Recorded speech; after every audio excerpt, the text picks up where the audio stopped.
back to today's video. We're going to be discussing a review of our first year at medical school. We studied at Barton, London, and we've just finished first year. We're going to have the following timestamps. The categories will be teaching, study life, socials, and also the biggest lessons we've learned at medical school. Let's start with the teaching. Ooh, cool. So when it comes to teaching, I think the biggest thing we need to say, which is kind of the elephant in the room, is in A-levels you have a teacher to rely on and you have a specification to rely on. Yeah. Get rid of both of those for university. It's such a different learning experience and a teaching experience because you're in a room usually with 300 students, a lecturer is talking to you, and that's about it. You can email them and talk to them if you need help, but you don't really get that one-on-one experience you had in sixth form. Same with the specification. Oh, I'm so excited we don't have specification. Yeah. In A-levels, specification says everything you need to know, bam, bam, bam, bam, bam. If you learn that, you know you're good for the exam. Exactly. Med school, what do I learn?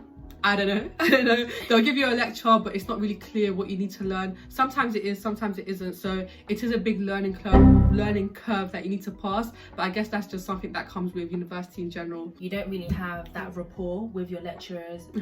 Obviously, at the end of the lecture, you can go up to the lecturer and ask questions. But usually, I would need to spend like 1 hour to understand something really confusing, and lecturers just don't have that time. Obviously, you can email lecturers as well if you don't understand something. But I did that once, and literally the response I got back was like university degree level. It made it worse. Makes sense. So yeah, that was a bit hard to get used to and stuff. We do have older students and also students in our year group that do help a lot. For example, grads in our year group. But honestly, the older year students have helped us so much. That kind of doesn't make up for the loss of the specification and the teachers, but it kind of helps a bit because you're not completely left in the dark. There's people who have literally just gone through what you've gone through, so they know how you feel and they're willing to help out, which is something that I'm so grateful for. Exactly, yeah, definitely.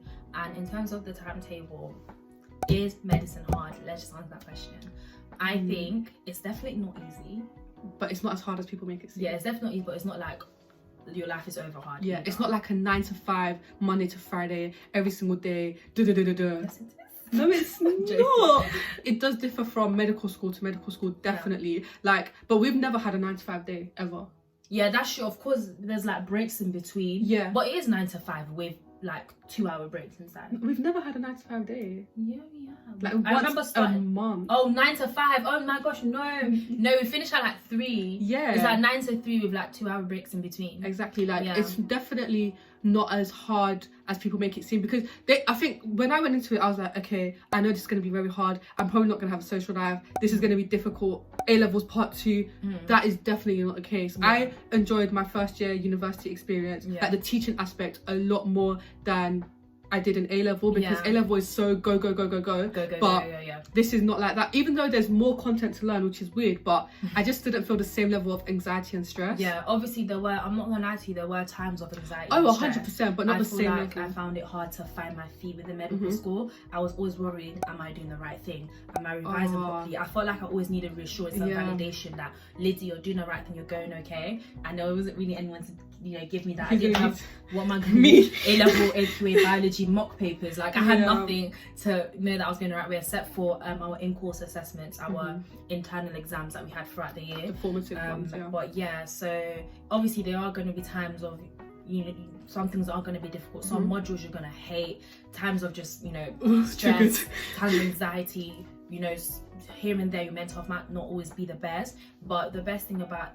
that is that there is light at the end of the tunnel, and it allows you to grow. I definitely would say that the hardships I experienced in medicine did allow me to grow, because it's not going to be rainbows and sunshine. Sometimes it will be a lot. I feel like with medicine, speaking of the timetable, I feel like there was always something to do, and I feel like the minute it's not as intense as this, but to me it was like the minute you miss something, you are behind. Like you've got to do a lot of catching up. Like for example, if you didn't make one day of lectures, you'll have 2 to 3 lectures that you need to catch up on, which makes sense, obviously. And then after that, your PBL is about the lectures, so then you'll be behind on PBL. If you didn't go to your med soc, you have to catch up on reflection. So just try your best to not fall behind, please. But don't think like it doesn't happen. I think I fell behind more than I was on track, but no, that's an exaggeration. It was like 20-80. 20% you fell behind, 8% you was on track. No, 30-70.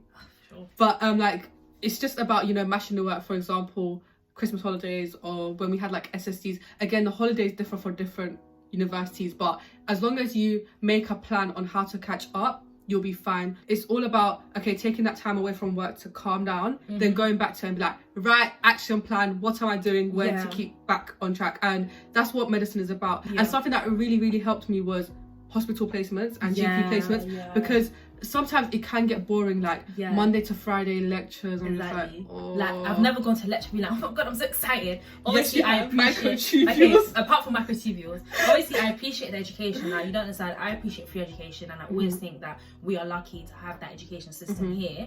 But it's like when I know I'm going to a hospital placement, GP placement, it's like, oh my god, the level of excitement is just like, I walk into a hospital and I'm just like, oh, like it's just because you know you're going to be there sometime soon, sometime in the future. And during A levels, it's such a dream. Even maybe GCSEs, it's such a dream.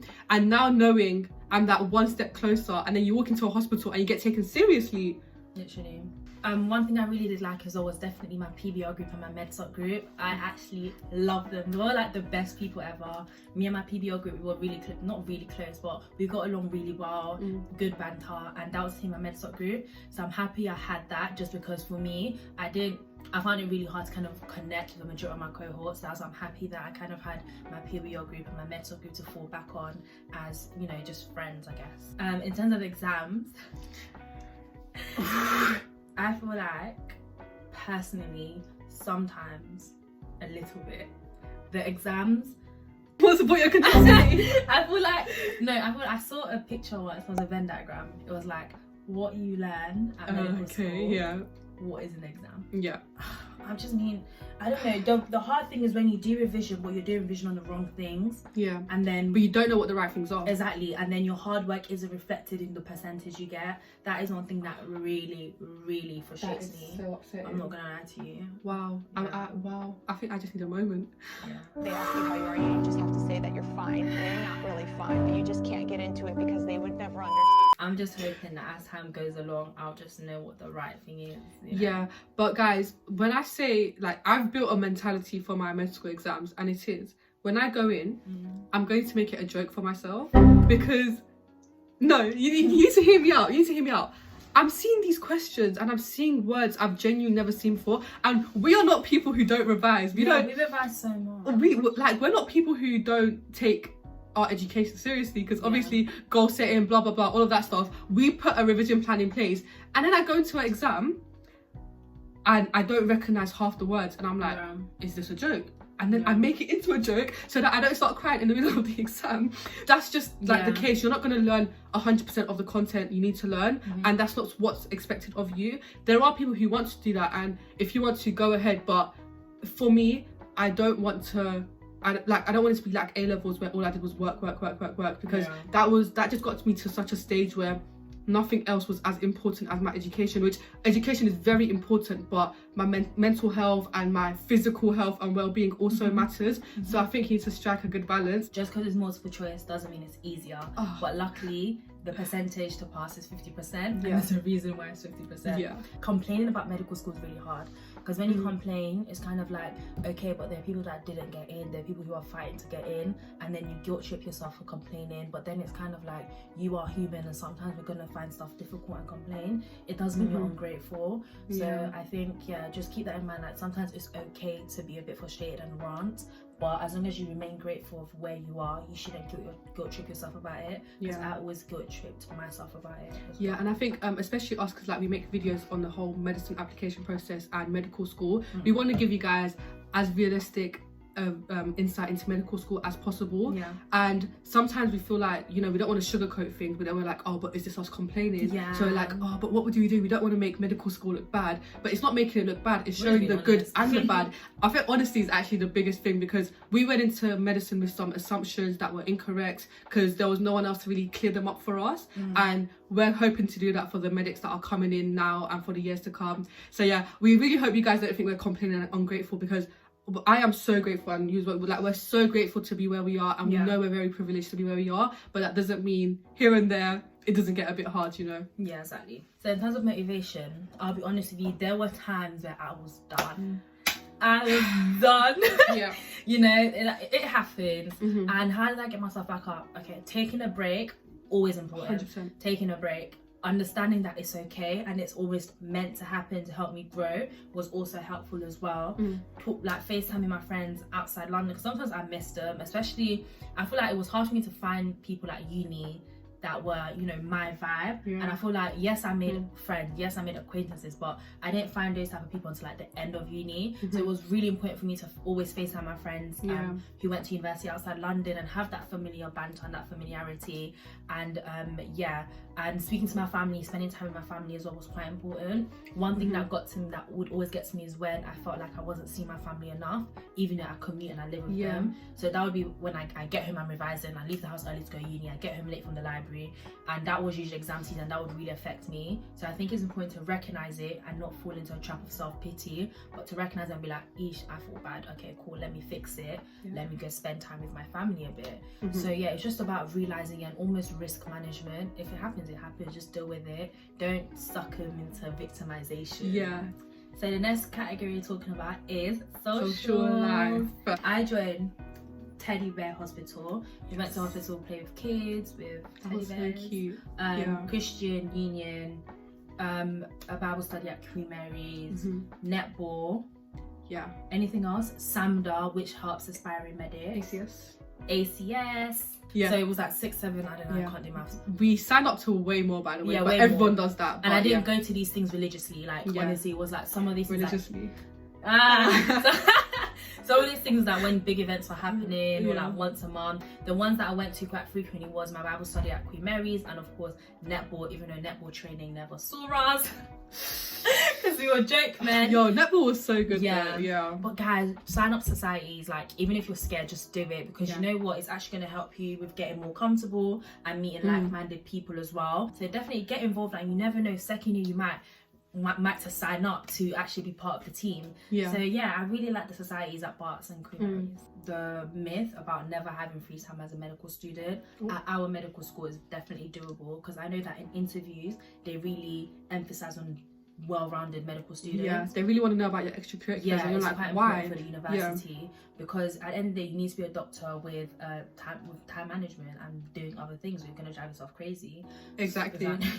So yeah, I think we did have like free time here and there. We had a whole YouTube channel on the side. So I think it's about doing what makes you happy and what's suitable for you. I feel like these days everyone tries to do what they think they should be doing. And if you're doing things that aren't making you happy, it feels like everything is a job. Do what makes you happy. Don't compare yourself to others like, oh, they're doing this and that, so I need to do this and that. No, if you're happy with just doing one thing, do that one thing and live your life happy. I feel like what contributes to that is the fact that throughout GCSEs and A-levels as well, it's kind of like a set plan to follow. Like there's kind of set plan to follow of things to do. But with university, there's so much to do that you can't have a set plan, and every human is different. Everyone has different interests, and therefore do what makes you happy. Like that sounds so cringe, but do what makes you happy. Go to the societies you want to go to the library if you want to, go somewhere else if you want to, and you'll find people, like-minded people that you will vibe with and get along with, because that's what you like. Exactly, definitely. Like guys, comparison, don't do it. Don't do it. Because first week medical school, I was like, oh my gosh, all these graduates, they know what they're talking about. Oh gosh. Comparison, it's not even worth it, You're gonna stress. It's not worth it. You're not gonna gain anything out of it. Yes, the graduates might know more, boohoo, move on. Especially on a course like medicine where there's from 18-year-olds to 30-year-olds on my course. How can I compare myself to a 30-year-old? It doesn't make sense. Or a grad who spent 3 years doing something else. I feel like in terms of environment, I'm not gonna lie to you, I didn't like my university environment. It wasn't a campus, it was like 3 buildings spread across the gap. It was such a joke. Stop it, not a joke. We have buildings, very good. But I like a campus vibe, and I couldn't get that unless I went to the Queen Mary campus. So I didn't really like the environment. It was kind of like an ongoing joke that our university like the Barts Medical School is made up of 3 buildings. Yeah. Yeah. But some people like that, I guess. Some people don't like the campus vibe, but it wasn't for me. Yeah. But like, we don't hate it, because I guess what makes up for it is the fact that central London is like 10 minutes from, or 15 minutes from where it is. So true. there's the good and the bad. But I'm not gonna lie, I wasn't a fan of the markets in Whitechapel. The fish market wasn't nice, man. It wasn't nice. No, I had to go around the other way to make sure I avoided the smell. But the Barts in London Hospital is so beautiful. It's so nice to look at, especially, and like the helicopter and the helipad. Yeah, again, there's the good and the bad. Oh yeah. Biggest lessons learned. I think first, what was your favorite moment of medical school? I know mine. Okay, go. Mine was when I had. What am I gonna say? No, go on. No, you say it. Say it. What was it? Is it like the placement? Yeah. It's the SSC, because we have student selected components. 2 weeks twice. Yeah, it was. I did it at a pediatric ward, and I was really worrying about it because I was like, oh my god, like I'm just a first year medical student, you know. I don't even know what I'm doing. I don't know what I'm meant to know. I don't know. I just don't know anything. And yeah, so I'm just happy it went well. And like the registrar was really nice. And like we went to go get a coffee, and we sat in front of this beautiful view in the hospital, and we talked about stuff, and it was just really nice. I'm just happy I met her, and I definitely know I'm gonna do more placement with her in the future, because she just taught me so much. Even though she wasn't always there because she had other commitments. So yeah, I just really loved it. Being in a hospital environment, like you could feel the respect because that you had a NHS. The lanyard. Yeah, and you could get into the special elevators. I loved it so much. Oh, typical medical student. Shut up. What was your favourite moment? I don't know. I can't pick one right now. Herself? I don't know. Okay, wait, let's cut. I think my one was being in accommodation, because it's just such a new experience. There's just so many new things that come with it. My flatmates, big them up, they were lovely. Although you guys never saw them, but they were lovely. And then just like even having just somewhere to go after lectures, in between lectures, having my own space, being responsible for stuff like food, laundry, and just learning stuff, and being able to go to McDonald's at 2 a.m. if I wanted to go to McDonald's at 2 a.m. So yeah, I think it was a really big learning curve for me to see if I could do it, if I could live by myself. And I mean I did. So yeah, I survived. I don't know why you're baiting me out like that on camera. No, my diet wasn't the diet wasn't really that bad. bad. No, it wasn't. I'm Anyway, worried about you a lot. Anyway, yeah, I think that was it. The biggest lesson I learned this year was, first of all, a pass is a pass, and I don't need a high percentage. But second of all, I'm my only competition. I'm my only comparison. I'll compare myself to myself from my last exam to see if I've, done better or whatnot. But it doesn't make sense for me to compare myself to everyone else, because it's not a fair comparison. All the control variables are not the same. So exactly. Worst moments. Oh, worst moments. I think it was before our first exam. There was just this moment in time where it just wasn't for me. I was just too stressed. I was like, there was anxiety, there was stress, everything was there. I had to eat, I had no food to eat. My room was a mess. I just remember like just breaking down and just being like, I have so much to do, and I just don't know what to do with myself. And I think I called my mum. I was like, Mom.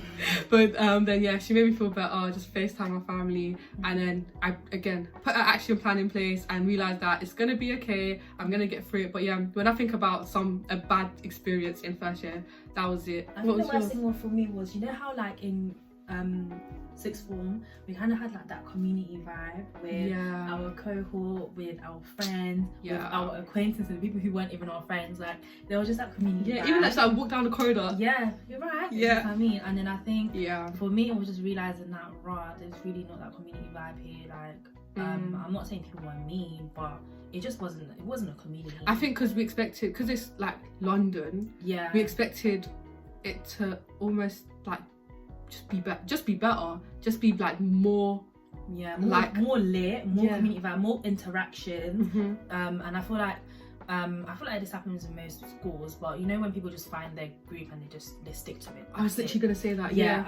Quite a bit of segregation, which like, obviously it there's existed, just groups. Existed in our sixth forms as well, but I feel like in year 13 everyone kind of grew into a community a bit. And I think just coming to a realization that there's not really that community feeling. I think it's because we bigged it up so much going in. We bigged up so much, and then also we were disappointed. I think there was just a period of time where I was just really lonely, I think, and I was just missing my friends outside of that went to university outside of London, and it just seemed to be having a better time than I did. Don't even get me started on that. But but it was fine in the end. Like, it is what it is. I think I've just accepted that, okay, you know, if that was how it was at some, that's not how it is in uni. We moved. Exactly. And I was still able to interact with my friends outside of London when they came down during the holidays. So and I think second year we're just going to take matters into our own hands. The second year we're just going to take matters into our own hands. And just other universities will see us. We're just gonna, I feel like we were too, you know, we were like, but it's gonna bang, it's gonna bang. It didn't bang. Amazing. It didn't bang. It was alright. It didn't bang. Okay.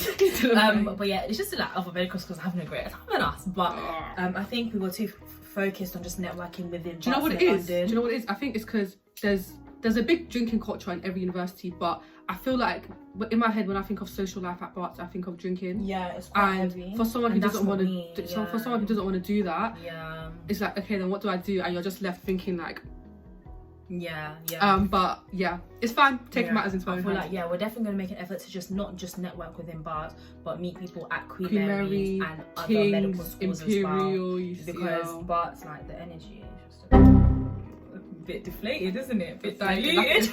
Energy was just a bit dead. I'm not gonna lie to you. It was a bit dead. It was dead.